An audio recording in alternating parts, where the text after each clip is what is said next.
அப்போ அப்போ உடல் ஆரோக்கியமா இருக்கு, ஆனா உயிர் மனசுங்கிற வேலை இருக்கு. எண்ணங்களின் போர்வை, எண்ணத்தை உருவாக்குவது எது?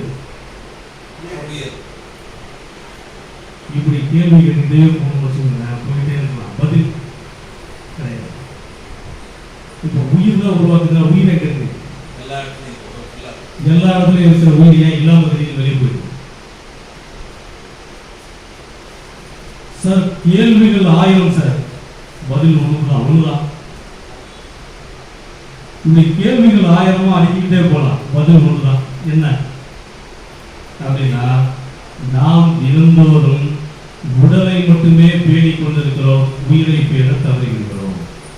அப்போ உயிராற்றலை பெருக்குவதற்கு நாம் என்ன செய்யணும்?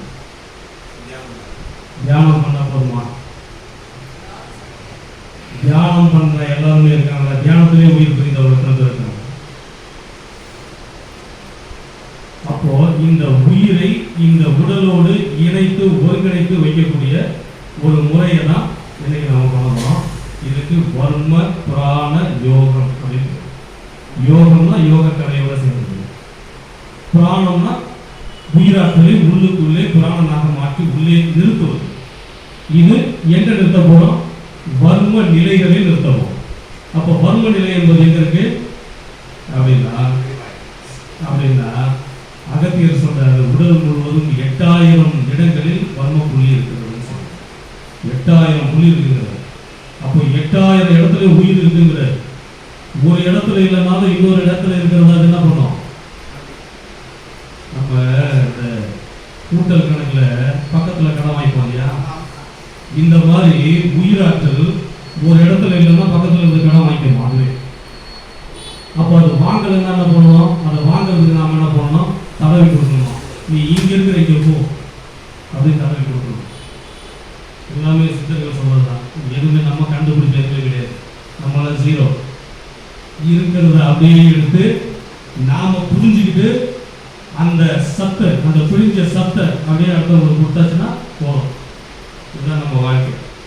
நாம புதுசா தேடி கண்டுபிடிக்கலாம். நான் எவ்வளவோ தேடி பார்த்தா ஒண்ணுமே கண்டுபிடிக்கல.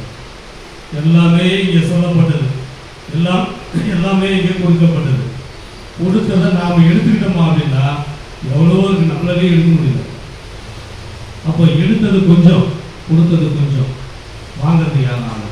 இன்னைக்கு சொல்லியிருக்கிறோம், எத்தனை பேர் வாங்க வந்திருக்கீங்க அப்படின்னா இது உங்களுடைய சப்ஜெக்ட், உங்களுக்கு இந்த தேடல் இருக்கு, வந்திருக்கீங்க. மற்றவங்களுக்கு இதை பற்றி தெரியாது.